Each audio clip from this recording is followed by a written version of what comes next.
শুভ ইংরাজি নববর্ষ বন্ধুরা।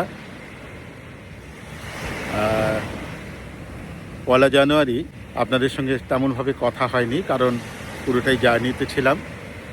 এখন আমি বসে আছি লাক্ষাদ্বীপের একেবারে সমুদ্রের ধারে।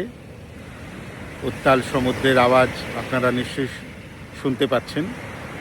আমার সামনে সূর্য কিছুক্ষণ আগে উদয় হয়েছেন।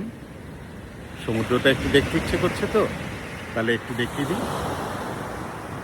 এই যে লাক্ষাদ্বীপের নীল সমুদ্র, জলরাশি এসে আমার পা ছুঁয়ে যাচ্ছে।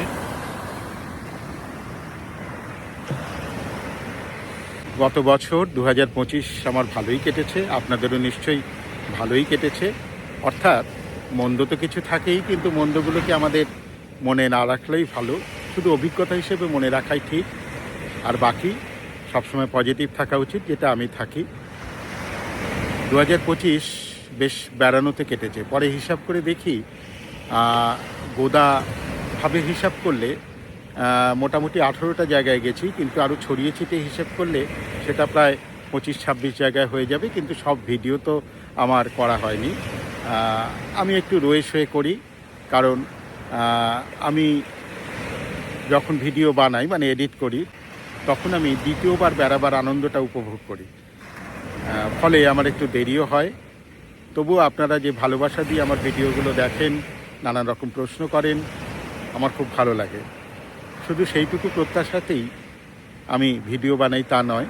ওই যে বললাম, ভীষণ আনন্দ লাগে, বেড়াতে তো লাগেই।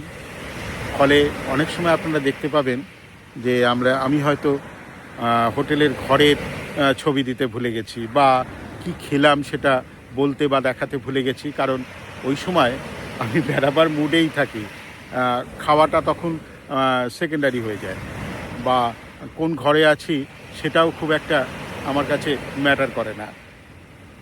যাই হোক, চেষ্টা করি আমার ভিডিও একটু অন্যরকম, ঠিক গাইডেড নয়। আগেকার দিনে যেরকম বেড়াবার গল্প বলা হতো জমিয়ে, আমিও সেইভাবে ভিডিও করার চেষ্টা করি।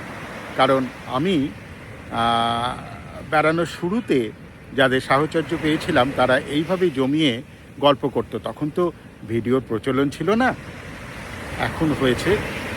ভালো থাকবেন, সুস্থ থাকবেন, বেড়াতে থাকবেন, আর আমাকে ফলো করতে থাকবেন বা সাবস্ক্রাইব করবেন। ধন্যবাদ।